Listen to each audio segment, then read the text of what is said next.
Le président Macky Sall s'enfonce dans des labyrinthes politiques sans issue.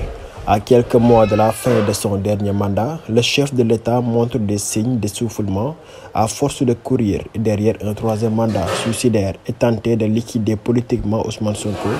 Il a abattu toutes ses cartes. Le dernier rapport publié par la Cour des comptes démontre clairement que le locataire du palais n'a plus aucun contrôle sur ses hommes, ce qui n'augure rien de bon à une dizaine de mois de l'élection présidentielle.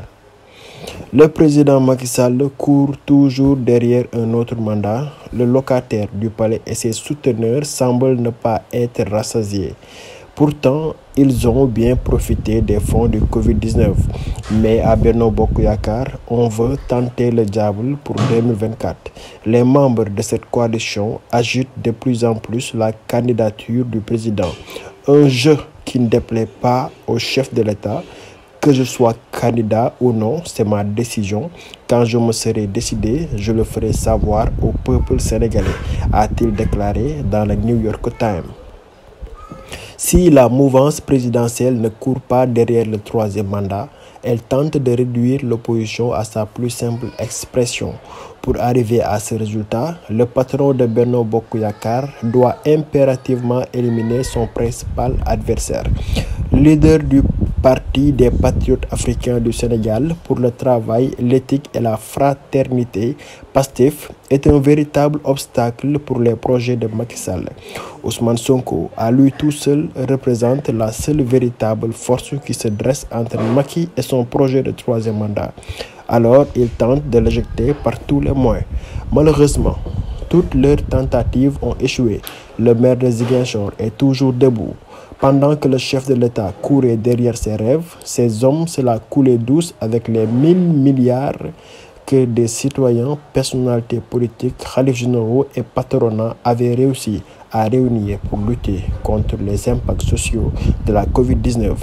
De nombreux ministres d'âge et simples citoyens sont devenus milliardaires au moment où les Sénégalais étaient confinés et battus à l'heure du couvre-feu. En effet, dans son dernier rapport portant sur le contrôle de la gestion du fonds de riposte et de solidarité contre les effets de la Covid-19, Force Covid, la Cour des comptes a révélé beaucoup d'anomalies financières, qualifiées de Covid-Gate.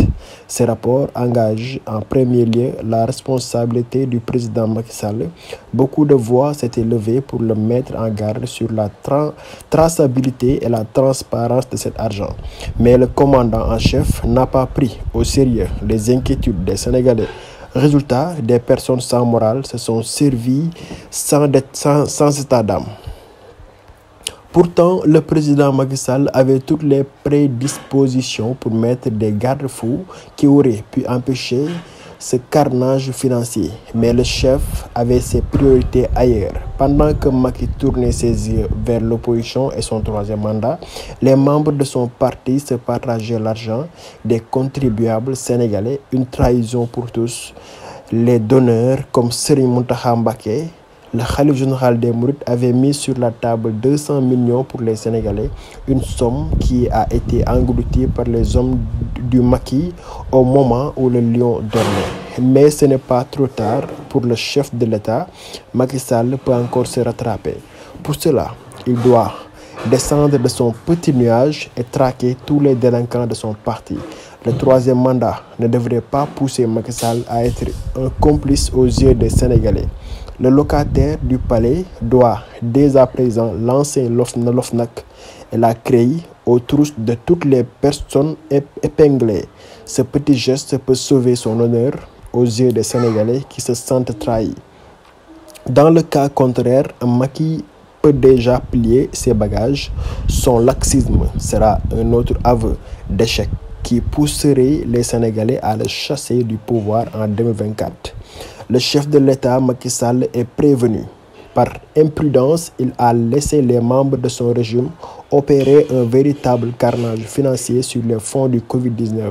Ce énième scandale qui émeut les Sénégalais ne sera pas sans suite. Ce Covid-Gate va sceller l'avenir du président. Soit Macky lance des poursuites contre les personnes épinglées, ou alors il ferme les yeux une nouvelle fois et sera la fin de l'ère Macky Sall.